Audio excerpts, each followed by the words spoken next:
So Brightburn is a James Gunn movie. I realized that pretty fast because of the fact that Hardcourt's in it, who is James Gunn's wife, and one of the main characters is in Peacemaker season 2 as Peacemaker's brother, the dad in the movie, which is crazy to me at least because he looks completely different.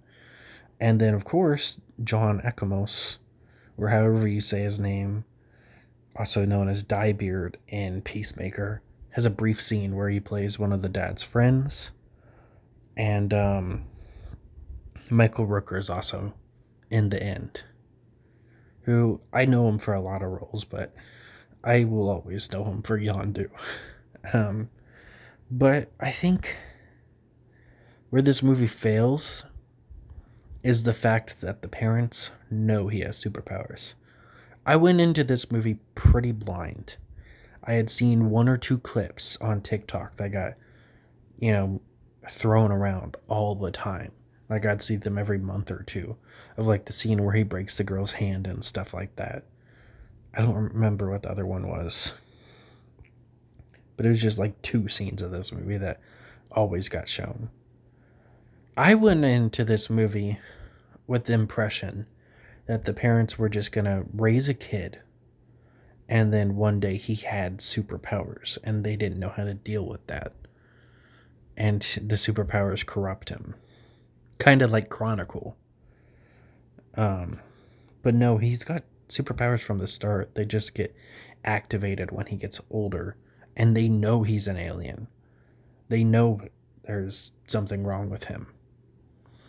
Which just leads to so much dumb stuff. Because they never address until pretty late into the movie. Oh shit, he's not normal. He's never bled. He's never done this. He's never done this. Just for him to bleed a few minutes later.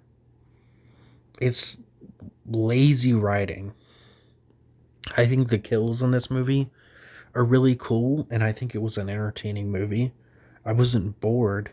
I just don't think it was great.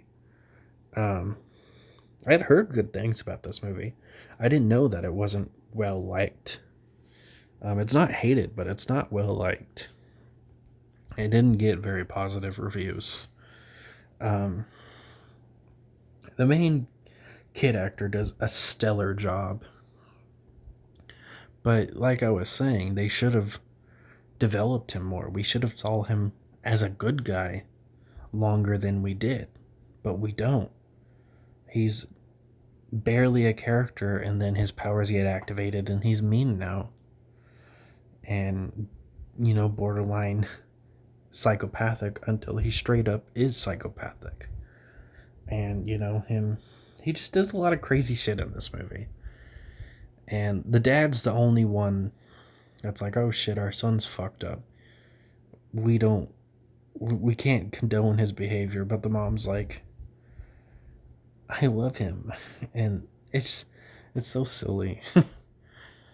Until eventually she does try and kill him, but he stops her and kills her.